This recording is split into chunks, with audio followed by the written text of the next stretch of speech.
अस्सलाम वालेकुम वरहमतुल्लाहि वबरकातुहू। कैसे हैं आप? अल्लाह के फजल से ठीक होंगे, खैरियत से होंगे। ये कहानी एक लड़की की है जिसने खैरात करके सवाब कमाया। चलिए पूरी कहानी सुनते हैं और जानते हैं कैसे। वो हर जुमेरात को आता और खाइना उसको 1 रुपया दे देती। मांगने वाले तो रोज ही आते हैं और सदा देते हैं, तरह तरह की आवाजें निकालते हैं, अल्लाह रसूल का नाम लेते हैं, छोटे छोटे बच्चों का वास्ता देते हैं और फाखों की दास्तान सुनाते हैं। लेकिन वो उन सब से अलग था, कम बोलता था और बस एक आवाज निकालता था, अल्लाह खुश रखे। वो दूसरे फकीरों की तरह पिछली गली में भी नहीं जाता था, बल्कि सामने के दरवाजे पर आता और दर्द भरे लहजे में अल्लाह खुश रखे कहकर खामोश खड़ा हो जाता। खाइना ने उसको पहली बार देखा तो वो एक मजलूम सा इंसान नजर आया।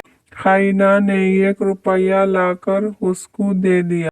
बस उसी रोज से ये दस्तूर हो गया कि वो हर जुमेरात को आता, सदा लगाता और खाइना जल्दी से रुपया लाकर देती और वो एक बार फिर अल्लाह खुश रखे कहकर चला जाता। वो किसी दरवाजे पर ज्यादा देर नहीं रुकता। अगर थोड़ी देर तक कोई नहीं आता तो वो चुपचाप आगे बढ़ जाता। एक दिन खाइना की बड़ी बहन नाहिद ने कहा, खाइना, उस फकीर में क्या खास बात है कि तुम उसको हर जुमेरात को 1 रुपया देती हो, दूसरे फकीरों को सिर्फ 25 पैसे देती हो? अबू भी सुन रहे थे और अबू ने कहा, भाई, हमारी बेटी की तबीयत में हमदर्दी है। वो तो हर एक के साथ हमदर्दी करती है, किसी को परेशान नहीं देख सकती। नाहिद ने कहा, अबू, मैं भी तो यही कह रही हूँ कि खाइना दूसरे मांगने वालों को तो 25 पैसे देती है, लेकिन जुमेराती को 1 रुपया देती है, और वो भी हर हफ्ते। अबू ने पूछा, कौन जुमेराती? नाहिद ने उस फकीर का पूरा हाल बताया तो अबू बोले, बात यह है कि किसी को देखकर इंसान के दिल में हमदर्दी का जज्बा ज्यादा पैदा होता है और किसी को देखकर कम या बिल्कुल नहीं होता।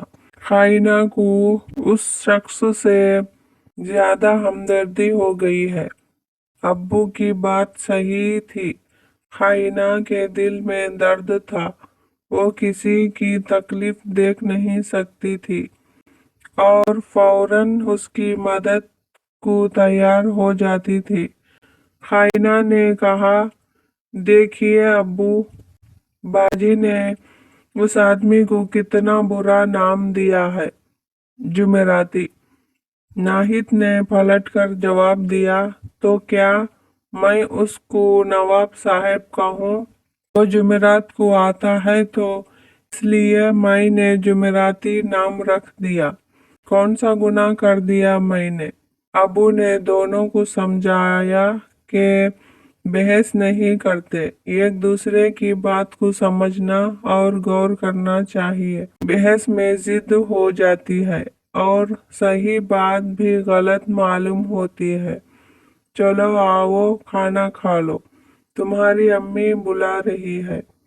चंद दिनों के बाद खाइना के अब्बू को तिजारती सिलसिले में हांगकांग जाना पड़ा। वो खुशी से सबसे मिलकर रवाना होते थे, लेकिन चंद घंटों बाद रेडियो ने ये अफसोसनाक खबर दी कि कराची से हांगकांग जाने वाली जहाज हादसे से 2 4 हो गई। तमाम मुसाफिर हिलाक हो गए।